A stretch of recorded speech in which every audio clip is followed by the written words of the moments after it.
Hello and welcome back to No Bullshit. Today we're continuing this week's ongoing discussion about the southern border security crisis, namely CNN's terrible coverage of it. They've been starkly opposed to Trump's border wall plan from the beginning, probably just because he's the one who's come up with it now. In fact, many of the Democratic politicians who are against it now voted for a wall or something like it before in their past, in their political careers. But today we're focusing more on the media side of things. CNN's anti-wall propaganda has really been getting exposed this week bad, especially in the last couple days. I mean, in actuality, it's really not too hard to beat down their arguments. They say walls are immoral, then we say that's obviously bullshit. Walls aren't moral or immoral at all. They're just walls, which is a common barrier used to divide up spaces and land for generations. Next, someone at CNN would say that walls don't work, which is an even more absurd suggestion. If walls didn't work, then why do we put them on our houses? And why do Democrats and CNN employees have walls around their gated communities? I guess walls work for them, but not for us. Especially when a conservative is behind one of them. Can't give Trump that win. And well, while we've been shooting down all these piss-poor arguments, CNN has also been getting a little desperate, and they're showing how stupid they really are too. For example, one of their reporters, Jim Acosta, recently did a little stunt at the border himself. He flew to a US border town and went down to the wall there and filmed himself for a minute, like he's some kind of YouTube vlogger. Let's go ahead and take a look at that video, which he tweeted, and see how that turned out for him.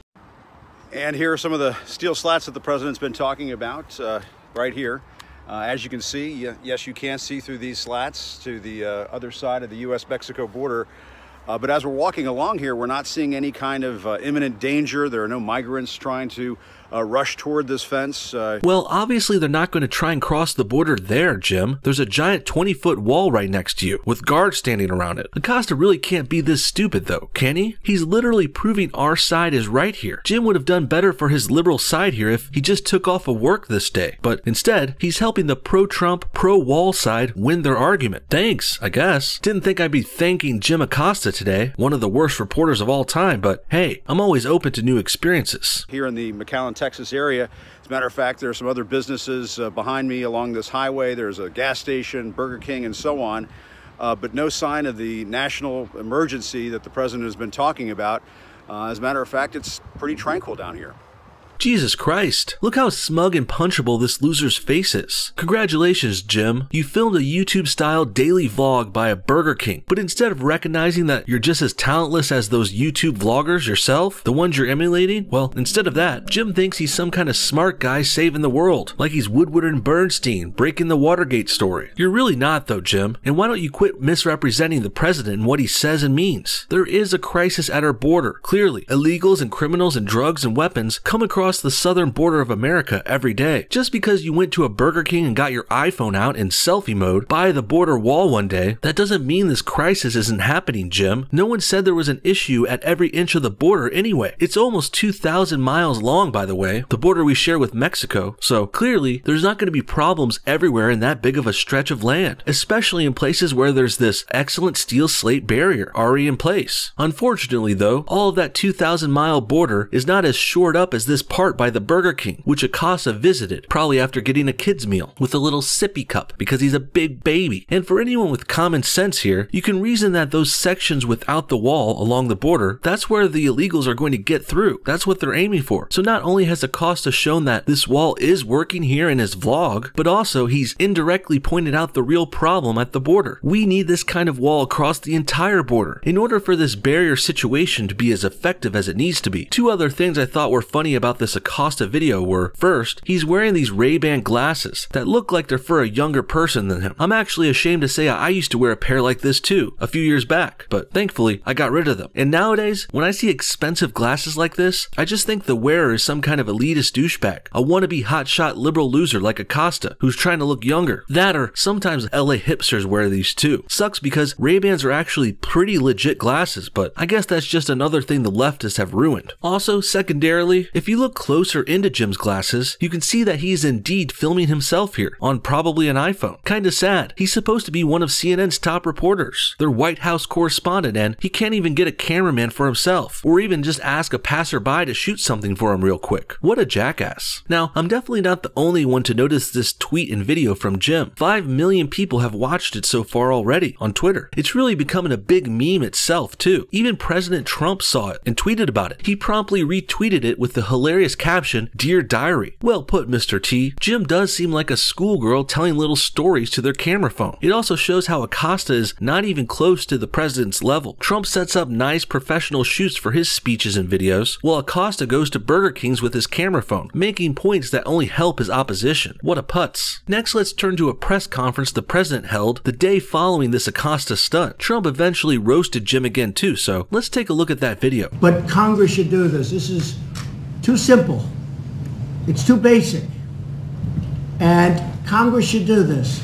If they can't do it, if at some point they just can't do it, this is a 15-minute meeting. If they can't do it, I will declare a national emergency. And that's your right, Mr. President. I think crime, criminals, drugs, and sex slaves coming through our southern border, that's more than enough reasons to declare a national emergency, especially since the Democrats are not playing ball here at all, which is leaving the government at a standstill. They literally will not vote on a simple federal budget, which is part of their job, just because they want to get their way like little babies. And they're keeping all the government employees from getting their paychecks. That's how spoiled and unhinged the left has become these days. And maybe even though the wording is unambiguous, just like with the travel ban, it'll be appealed to the Ninth Circuit, and we'll probably lose there too, and then hopefully we'll win in the Supreme Court.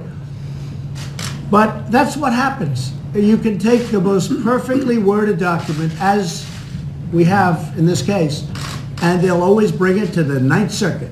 Glad to see Trump isn't caving in here. Even if he loses down the road in the Ninth Circuit or the Supreme Courts, well, at least he's trying, and he's trying his best. President Trump was elected with a mandate to protect our borders by building this wall, and gosh darn it, he sure is doing his best to get her done. This is really a good look for him regardless of the outcome too. Really, he's just making the Democrats look more stupid. They look like spoiled anti-American babies. You could actually, a lot of people don't like the word invasion. We have a country that's being invaded by criminals and by drugs, and we're going to stop it. So I want the Democrats to come back to Washington and vote. Thank you very much. Thank you, everybody. Thank you. Looks like the president is being the only adult in the room here. Or hey, maybe he's the only adult in all of Washington, D.C., our political capital. Listen closely to this last part of the video though. Jim Acosta is in the room yelling questions at the president. And here we finally get to Trump's response, which even includes him commenting on the Dear Diary video we watched before. Thank you. Good job yesterday. I appreciate your sales pitch. I appreciate your sales pitch. I didn't see an invasion at the border. Oh, you didn't? I know. That's because we had a wall. Actually, there are portions that didn't have a wall. God damn, Acosta got owned. It may have been a little hard to hear, but basically Trump just thanked Jim Acosta for his salesmanship of the wall. He's basically saying that Acosta's video helped sell the wall, despite him attempting to do the opposite. Then Jim tries to say there was no crisis there, to which the president responds, that's because there's a wall. Priceless. CNN really needs to give up at this point. Call it a day. Count your losses. They've really been served and owned and debunked beyond recognition already. But wait, there is a bit more to today's story. As if CNN's anti-wall propaganda couldn't get any worse and more blatant and farther away from the truth, well, there was an interesting video released by KUSI News that even further proves CNN isn't really reporting news anymore. They're pushing political agendas. CNN asked this local news station to provide a reporter to give their local perspective on the border crisis. When KUSI News responded and provided them with a reporter who had done extensive reporting on the wall, supporting it and saying it was effective, well, this promptly changed CNN's mind. Go ahead and take a look at this clip from that news team, KUSI out of San Diego. As a sign of the times in this debate on the shutdown, CNN asked if KUSI would provide a reporter to offer our local view of the debate, especially to learn if the wall works in San Diego. KUSI offered our own Dan Plant, who's reported many times that the wall is not an issue here. In fact, most officials believe it is effective. So here's a good example of the differences in worldviews during this whole border crisis immigration debate. This is something I talked about yesterday when we were going over another video of elitist left-wingers like Alex Cortez and Ana Navarro, who just don't get it. They don't care about the border because they're not from there, and they've probably never been there, not even close. These out-of-touch Democrats are not only living in far-off other states, they're also sitting in their cozy gated communities, perched and pampered in their secure ivory towers. So of course they don't care about the southern border along California, Arizona, New Mexico, and Texas. And as I predicted yesterday, if you actually go to places like that near the border, they They love the idea of walls. And that's exactly what the San Diego news team just said. There's no issues there because they have a wall that works and keeps them all safe. And let's be real, this probably doesn't align with the politics of the news team. I doubt these San Diego news anchors and their producers are Republicans, and they're certainly not siding with the wall because of their conservative values. Really, they're all Californians, who are probably liberals too, but despite that, if you're actually on the border like how San Diego is, well, walls are obviously the way to go. And this really looks oh so embarrassing for CNN once again. They turned down a collaboration with this news team because it didn't fit their liberal anti-wall narrative. CNN isn't fact-finding and reporting news then, not anymore. They're really looking for information that supports their already established left-wing mindsets in politics. It's confirmation bias at its worst, and at a high level too. Wouldn't be too bad either if CNN was just upfront about this and said they're all Democrats, but instead, they're pretending to be unbiased news reporters, which makes their whole charade even more dishonest, disingenuous, and just plain terrible. The issue we face is the migrants and the debate over their treatment. Now, knowing this, CNN declined to have us on their programs, which often present the wall as not required in other places, like the stretch of the Texas border the president visited earlier today. They didn't like what they heard from us. It's just some background for you. Well, thanks for that update, ladies. Always good to hear more about the shady shit CNN is doing these days. What a goddamn joke their operation has really become. It's truly despicable what they're doing there. And I'm glad we have brave, alpha, red-pilled people like President Trump and the KUSI news team calling CNN out for their failing left-wing propaganda tactics. What do you guys think? Do walls work? Did Jim Acosta's video blog at Burger King convince you that there's no problem at the border? Or was it just a load of bullshit? Just like how CNN turned down KUSI News from San Diego because their pro-wall stance didn't fit in with their liberal agendas. Comment your thoughts on everything below, and thanks for watching No Bullshit. We'll see y'all next time.